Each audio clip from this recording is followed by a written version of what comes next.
예, 저번 시간에 이어서 이번에는 반야신경 10번째 강의가 되겠습니다. 지난번 시간에 오혼이 모두 공하다 하는 것을 자세히 설명하는 것이 바로 색불이공 공불이색, 색적시공 공적시색, 수상행식 역부여시다, 이런 말씀을 여러분께 드렸습니다. 인천 사람이 부처님께 서울로 가려면 어디로 갑니까? 이렇게 물으니까 부처님이 동쪽으로 가세요, 이렇게 말했습니다. 이것을 모아놓은 게 경전이란 말입니다. 또 수원 사람이 서울 가려면 어디로 갑니까? 하니까 북쪽으로 가세요, 이랬습니다. 이것도 또한 모아놓은 게 경전이란 말입니다. 춘천 사람이 서울 가려면 어디로 갑니까? 부처님이 서쪽으로 가세요, 그랬어요. 이걸 모아놓은 게 경전이란 말입니다. 그럼 후대의 사람들이 볼 때 서울 가는 길을 물었는데 왜 부처님이 때로는 동쪽으로 가라 그러고 때로는 북쪽으로 가라 그러고 때로는 서쪽으로 가라 그랬을까? 아, 불교는 너무 어렵다, 너무 복잡하다, 지금 이렇게 이해한단 말입니다. 복잡하다, 그래서 어렵다, 이건 복잡한 것도 아니고 어려운 것도 아닙니다. 진실 그대로입니다. 누가 묻든지 서울 가는 길은 동쪽이다, 오직 이 길밖에 없다, 이렇게 하면 여러분들 이 간단하다, 쉽다 이렇게 생각합니까? 그건 진실이 아닙니다. 그래서 부처님은 그 중생의根기에 따라, 즉 그 중생의 처지에 따라, 즉 그가 길이라면 그가 사는 위치에 따라 서울 가는 방향을 알려준다 이겁니다. 그것은 그대로 진실이다 이거야. 그러나 그 위치가 달라지면 그 정해진 방향은 진실일 수가 없다 이 말입니다. 방향은 부처님의 말씀으로 표현된 이 방향은 그대로 절대화하면 안 된다 이거야. 그래서 부처님이 나의 가르침은 뗏목과 같다 그랬습니다. 이 사람을 건너게 하기 위해서 동이 있었고, 이 사람을 건너게 하기 위해서 서가 있었던 거지, 동이나 서를 절대하면 안 된다 이 말입니다. 그러면 부처님의 말씀을 또 잘못 이해해서 동쪽으로 가도 되고 북쪽으로 가도 되고 서쪽으로 이제 가도 되고 그러니까 아무렇게나 가도 되겠구나, 그 말이 아닙니다. 그냥 아무렇게나 가면 된다는 뜻이 절대 아니고, 아무렇게나 가면 안 된다 그러면 서울 가는 길이 없는 거냐? 없는 것도 아닙니다. 공입니까? 공이니까 없구나, 이렇게 이해하면 안 된다는 겁니다. 없는 것도 아니고 공이니까 아무렇게나 해도 되겠구나, 이렇게 해도 안 됩니다. 제법이 공하다, 서울 가는 길이 공하다, 서울 가는 길이 정해져 있지 않다, 이 말은 위치를 무시하고 중생의 근기를 무시하고 이것이다 라고 하는 어떤 절대적인 그 길은 없다. 그러나 중생의 근기에 따라 그의 서 있는 위치에 따라 서울 가는 길은 분명히 정해진다. 이게 이제 반편설이다. 그러니까 병에 따라 처방이 있다는 말씀입니다. 병에 따라 관계없이 이것만 먹으면 다 낫는다 하는 만병통치약 같은 것은 없단 말입니다. 병 따라 처방이 있다. 그런데 후세 사람들이 자꾸 부처님 말씀을 언어와 문자에 집착해서 그 사람이 처한 위치, 상황, 근기를 무시해버리고 없애버리고 서울 가는 길은 동이다, 아니야, 서다, 아니야, 북이야, 이렇게 논쟁을 한다. 이게 바로 파별 종파주의, 부파주의다. 그런데 그들의 주장에는 다 일리가 있다 이 말이야. 다 근거가 있어요. 이 근거를 가지고 얘기를 해요. 그러나 그것은 비록 부처님의 말씀을 근거로 얘기한다 하더라도 그렇게 얘기하는 것은 부처님의 말씀을 부다의 가르치는 법을 제대로 아는 게 아니다. 여러분들이 자기의 어떤 생각을 고집한다, 이것을 고집한다, 이것을 뭐라고 해요? 아상이라 그래요. 근데 이제 이렇게 서울 가는 길은 동쪽이야 하고 부처님의 말씀을 빌어서 이게 진실이야 하고 이렇게 고집하는 것을 뭐라고 한다? 법상이다. 진리라고 하는 상을 지워버렸다. 그 어떤 상도 지으면 안 된다. 이게 불법입니다. 그런데 이제 진리라고 하는 진리라고 하는 상을 지었다 하면 이것을 법상이다 그래요. 법상은 버려야 됩니다. 그것이 비록 진리라는 이름으로 행해지더라도 이미 그것을 절대화하는 것은 진리에 어긋난다. 노자 말씀대로 하면 도라 하면 이미 도가 아니다. 이런 말과 같습니다. 그러면 말하지 마라. 입도 뻥긋하면 안 되겠네요. 네. 그럼 입 다물고 있어야 한다. 이런 얘기가 아닙니다.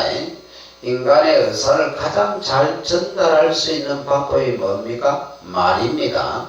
말과 글입니다.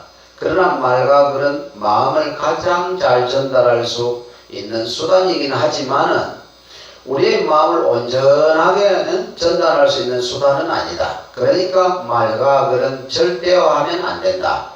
그 말은 말과 글은 절대화하지 마라 하는 말이지 말과 글을 쓰지 말라 하는 말 또는 아니다.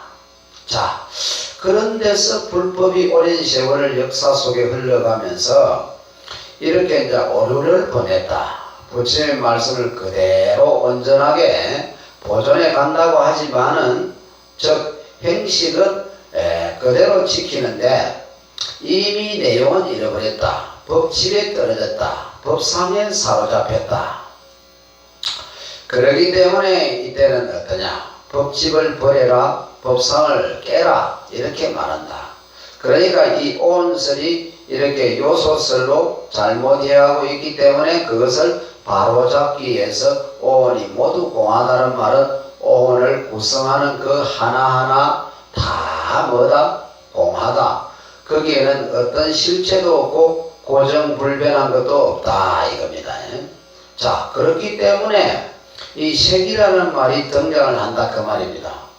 이런 법상이 없다면 그냥 간단하게 어떻게 말하면 된다? 제법이 모두 공하다. 이러면 그것을 다시 설명할 필요가 없다 그 말입니다. 오온이 모두 공하다 하니까 오온은 색수상행식이요 색이 공하다, 수도, 상도, 행도, 식도 공하다 이렇게 말해야 되겠죠. 그러면 왜 색이 공하냐 이거야. 이것을 우리가 다시 설명을 해야 된다. 여기에 이제 색불이공 공불이색 이렇게 나왔단 말입니다. 불이 색과 공이 다르지 않다는 불이라는 용어를 써서 지금 색이 공하다는 것을 설명하고 있다. 왜 불이라는 용어를 써서 색이 공하다는 것을 설명하느냐? 지금 설명을 듣던 사람이 누구입니까? 사리자는 소성이죠. 그러면 소성의 진리에 대한 가장 기본적인 이해는 어디에 두고 있습니까? 삼법인인데 두고 있다. 그러니까 소성 수행자는 삼법인을 알아요 몰라요? 알아. 무슨 말인가 이해하시겠습니까? 그것은 가장 기초적인 것이기 때문에 즉 무상과 무아를 그들은 잘 알고 있단 말입니다. 그러니까 색이 공하다는 것을 설명하려면 색이 무상하고 무아임을 밝혀주라는 것입니다. 그러면 색은 무상하고 무아인 것이구나. 그러므로 색은 꼭 공한 것이구나 이렇게 할 수 있단 말입니다. 부처님은 보리수나무 아래서 깨달음을 얻었다. 뭘 깨달았다 그랬어요? 연기법을 깨달았다. 그 연기 말미암을 일어날 기 모든 것은 말미암아 일어난다. 모든 이 세상의 존재는 개별적으로 다 따로따로 존재하는 것이 아니고 그것은 그물처럼 서로 연관되어 있고 공간적으로 연관되어 있고 시간적으로 연관되어 있다. 시간적으로 원인과 결과의 관계에 놓여 있다. 그래서 이것을 한마디로 이제 표현한 것이 이것이 있으므로 저것이 있고 이것이 없으므로 저것이 없다.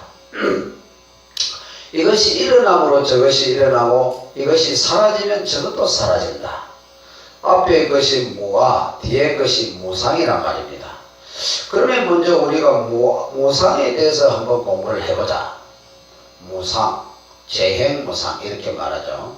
모든 것은 다 항상함이 없다. 여기서 상자는 항상할 상자지 모양 상자가 아닙니다. 모든 행에는 재행에는 항상함이 없다. 영원한 것이 없다. 불변하는 것이 없다. 이 불변한 것이 없다라는 것에 근거해서 지금 나오는 게 이 불의의 힘입니다. 그래서 먼저 무상에 대해서 한번 공부해 보자. 자, 우리가 부처님 가르침을 공부할 때 첫째가 영기, 두 번째가 무상, 무가, 이걸 공부해야 됩니다.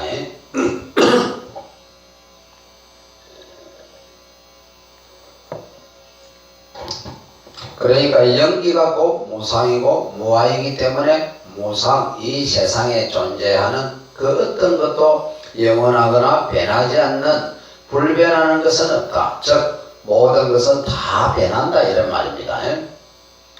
그러면 이 세상에 존재하는 그 모든 것들을 우리가 이제 세 가지로 한번 분류를 해봅시다. 첫째, 물질의 세계.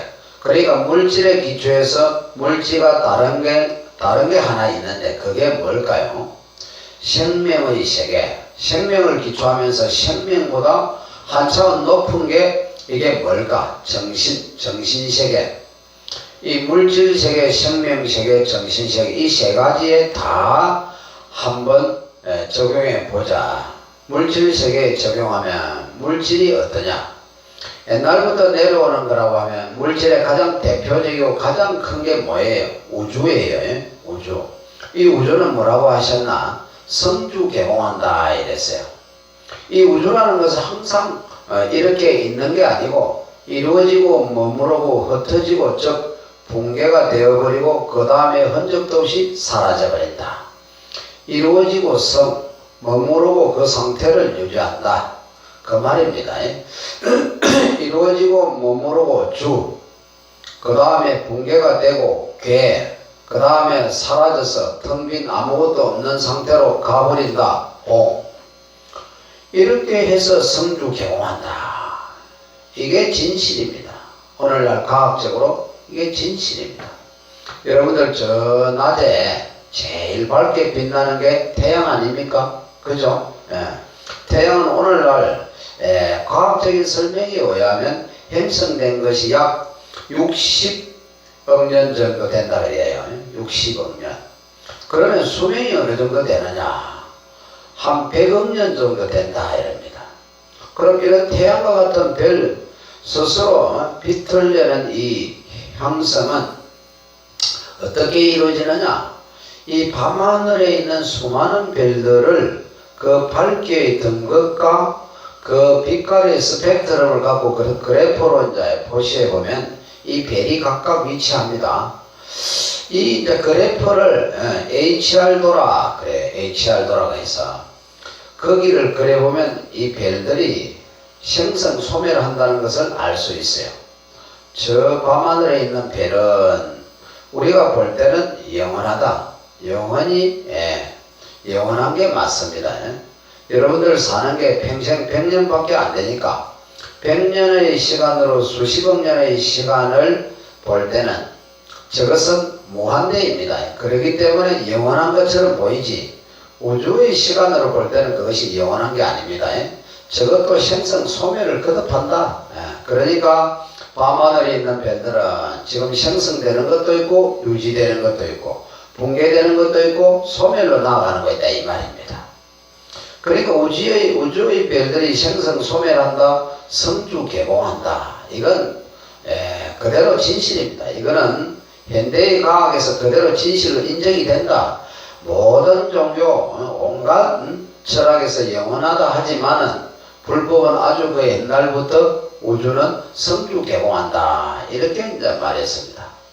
그래서 과학을 공부하는 사람들이 이런 불법의 가르침을 들으면 믿음이 생긴다.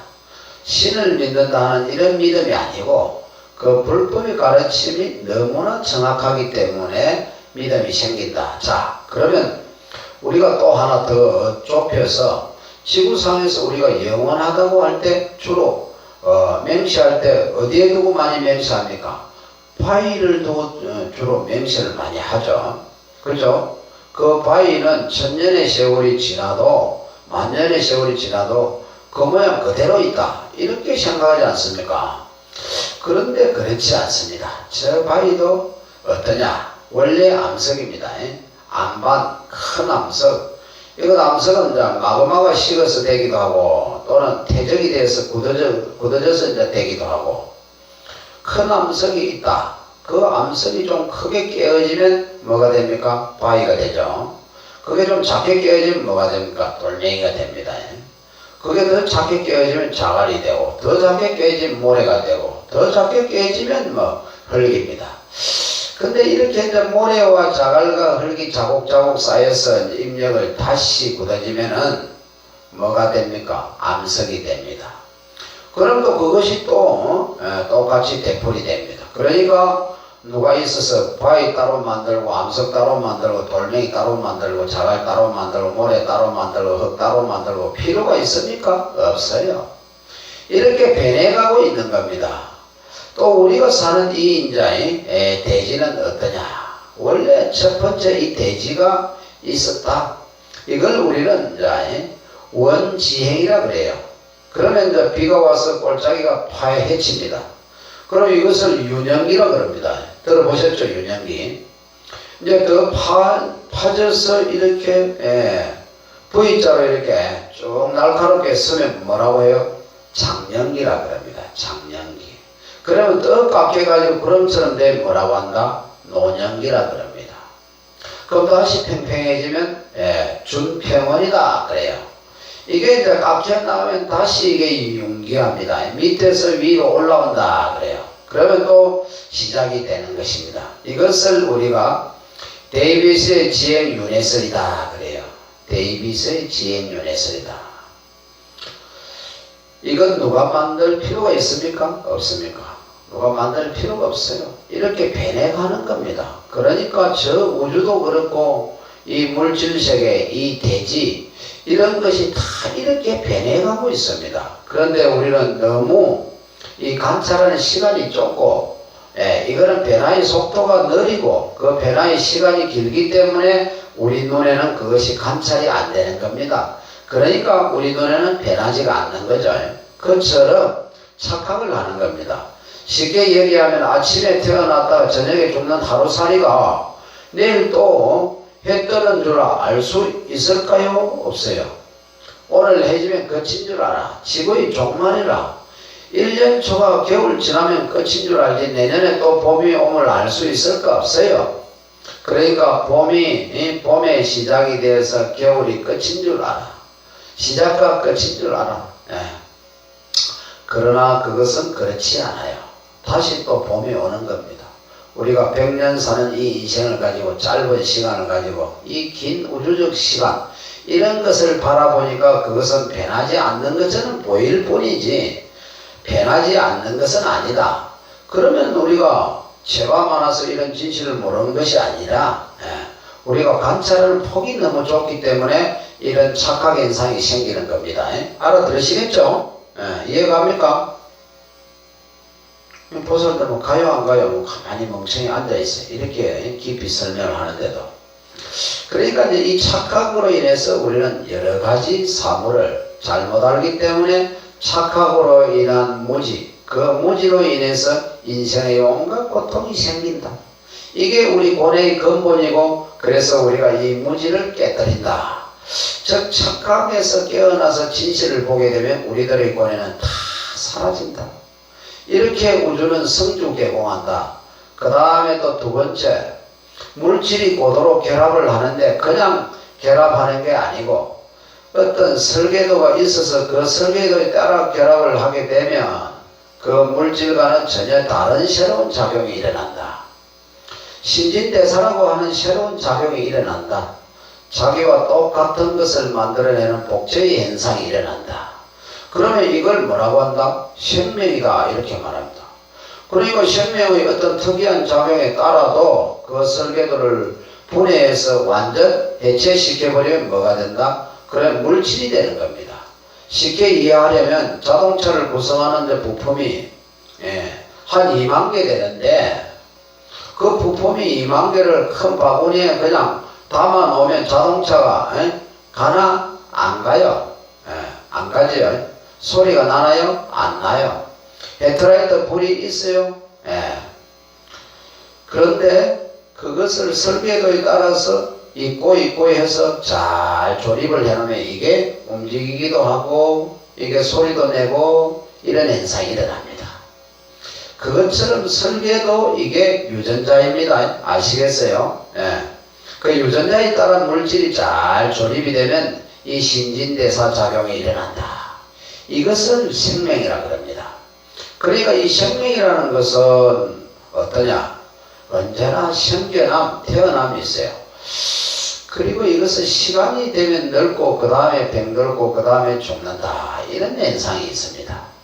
그러니까 이 생명 가운데 가장 대표적인 게 인간의 육신이죠. 그죠? 그래서 우리의 육신은 이렇게 말하는 겁니다. 우리의 육신은 뭐한다? 생로병사한다. 부처님께서 젊은 시절에 요즘 말로 사춘기 때 동서남북문을 나가서 세상을 보고 인간의 육신은 생로병사하는 것이구나. 이걸 깨닫고 무상한 것이구나 하는 이것을 깨달았단 말입니다. 생로병사한다. 사람만 그래요. 소도 그러고 돼지도 그러고 닭도 그러고 다 그래요. 다 그래. 모든 생명은 생로병사한다. 그러니까 변한다.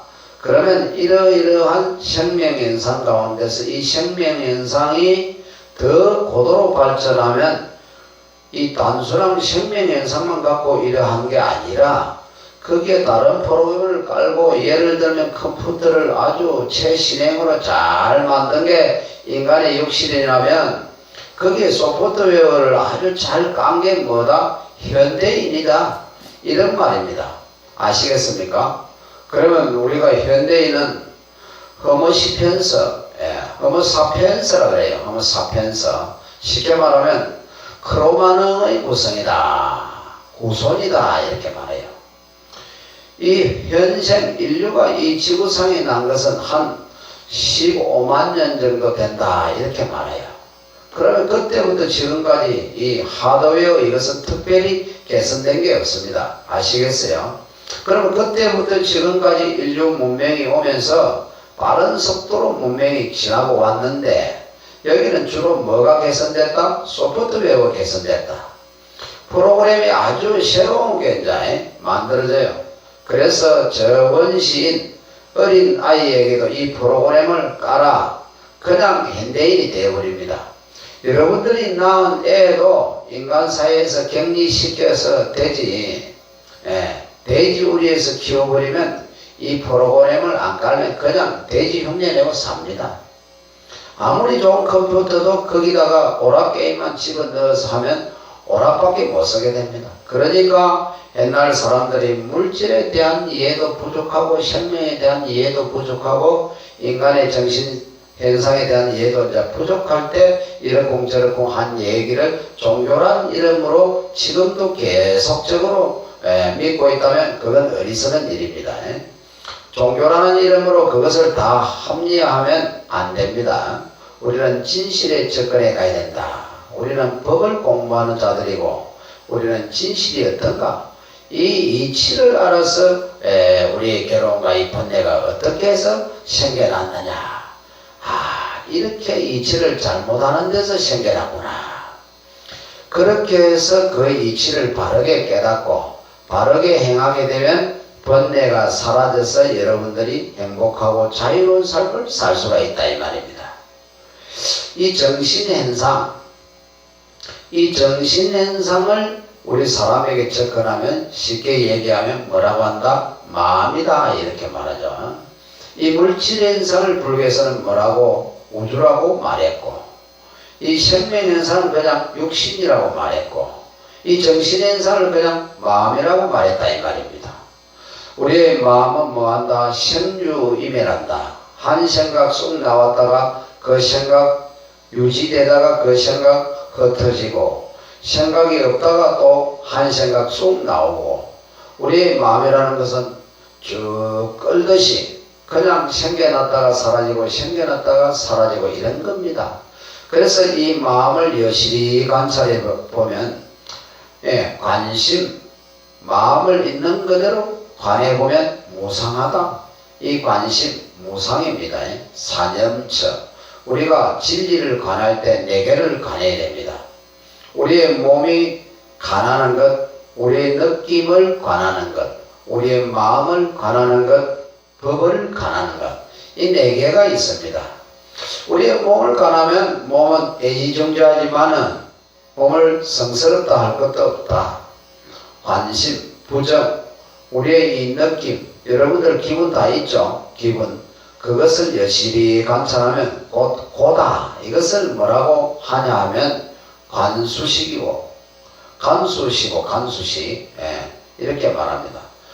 우리의 마음을 여실히 관해보면 항상함이 없다. 관심, 무상 이겁니다. 모든 법은 있는 그대로 여실히 관해보면 거기에는 실체라고 할 것이 없다. 관법, 무화 이렇게 말합니다.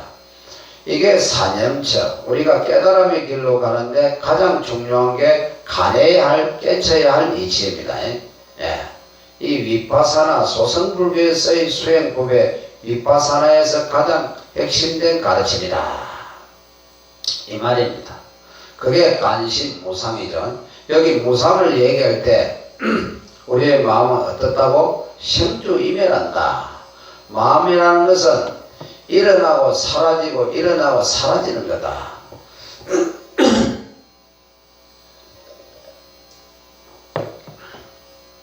그럼 만약에 우리의 마음이라는 것은 항상하지 않고 늘 변하는 거라면, 자, 결혼할 때 두 부부가 약속을 했어요. 우리 스스로 사랑하기로, 검은 머리가 파풀이 되도록, 파풀이처럼 희게 되도록 변하지 말자 이렇게 약속을 했는데 중간에 한 사람이 곰신을 거꾸로 신었단 말입니다. 그러면 배신했다고 하는데, 그래서 괴로움이 생긴다 이겁니다. 그런데 사실은 진리의 측면에서 보면 마음은 변하는 것이다. 그때 거짓말한 것이 아니라 그때는 그런 마음이 일어났는데 살다 보니까 마음이 변했다 이런 얘기입니다. 그러니까 그 변한 것을 알아차리고 인정해야 됩니다. 내 마음만 그런 게 아니라 상대의 마음도 그렇고 모든 사람의 마음이 다 그래요. 마음은 변하는 거다. 그러니까 변하는 것을 변하지 않는다고 생각하니까 괴로움이 생길 수밖에 없다 이거야. 죽을 수밖에 없는 이 몸을 죽지 않게 원하니까 괴로울 수밖에 없다. 변하는 이 세상의 모든 것들이 변하지 않기를, 영원하기를 바라니까 결국 괴로울 수밖에 없다. 그러니까 상견, 항상 한다는 상견과 실체가 있다고 하는 악연에 사로잡혀 이건 곰무지 알지 못한다 이 말입니다. 그러면 일체는 다 뭐다? 괴로움이다. 그러나 눈을 뜨고 변하는 것을 변하는 줄을 알고, 무상을 무상인 줄 알고, 무아를 무아인 줄 알고, 공을 공인 줄 알면 어떠냐? 괴로울 일이 없다. 그게 뭐다? 열반적정이다. 그러니까 부처님 말씀은 그냥 어떤 얘기가 아니고 과학처럼, 과학이라는 것은 주로 물질에 대한 연구를 많이 하는 거죠.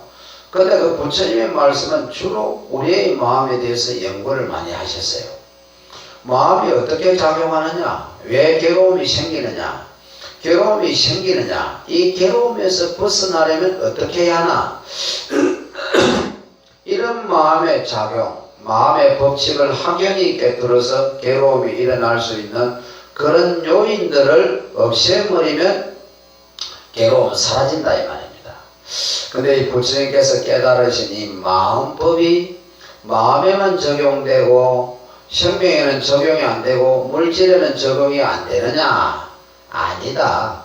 옛날에는 꼭 이것을 마음에만 적용했는데 요즘 이 물질 세계를 이해하는 이런 물리학, 천문학이 발달하고 과학이 발달하고 또 이 생명의 문제를 해결하는 이 생물학이 발달하면서 유전자도 발견되고 이러지 않습니까? 그죠? 그러니까 이 부처님의 가르침을 거기다 적용해 보니까 법칙이 일관되게 다 그대로 적용이 된다. 부처님이 과학자가 아니라 부처님 말씀하신 그 법칙이 오늘의 자연과학도 위배되지 않는다. 거기도 다 그대로 이해가 되고 적용이 된다 이 말입니다. 그러면 어떤 종교는 종교적으로는 진리인데 과학적으로 보면 그것은 부정된다 이 말입니다. 근데 불법은 종교적으로, 철학적으로, 논리적으로, 사상적으로 뿐만 아니라 과학적으로도 봐도 거기에는 모순이 없다. 그러니까 현대인들이 이 불법을 받아들일만 하다 그 말입니다. 이게 그냥 불교는 과학이다 이러면 안 됩니다. 그러면 과학자가 괴롭나 안 괴롭나? 괴롭지. 엄청나게 이 우주를 얘기하는 그런 과학자도 괴롭고, 부부간에 갈등이 생겨서 해결도 못하고 자기 자식 말 안 듣는다고 정신 못 차리고 화를 벌컥벌컥 내고 그러잖아요. 그러면 왜 그럴까? 물질에 대한 이해는 하는데 마음에 대한 이해는 모른단 말입니다. 그러니까 우리의 인생에서 수행자는 마음의 법칙을 이해하는데, 이 마음의 법칙이 마음에 머물러 있는 것이 아니라 이 물질 세계, 생명체까지도 다 관통하고 있다. 무상과 무아의 법칙은 그대로 적용이 된다. 연기의 법칙은 모든 존재가 다 적용이 된다. 이런 말입니다. 그런 데서 불교는 종교 가운데서도 정말 좋은 종교.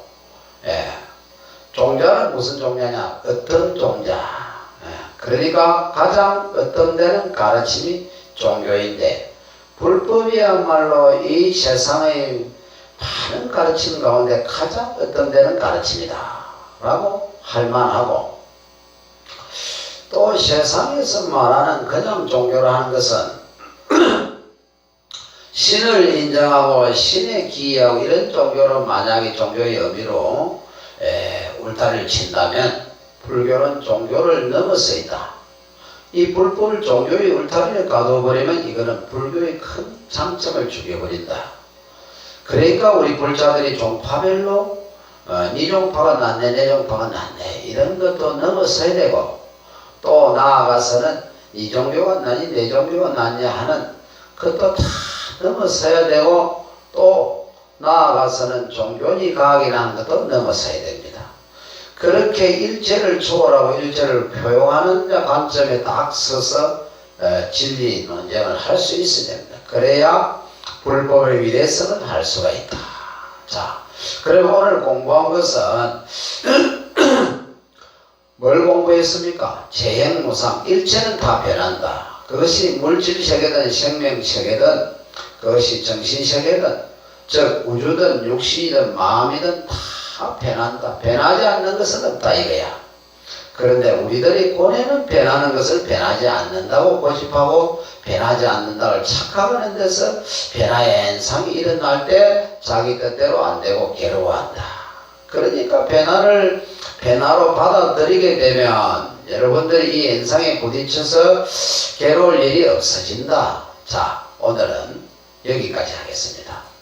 다음 시간에서 계속하겠습니다. 승부하세요.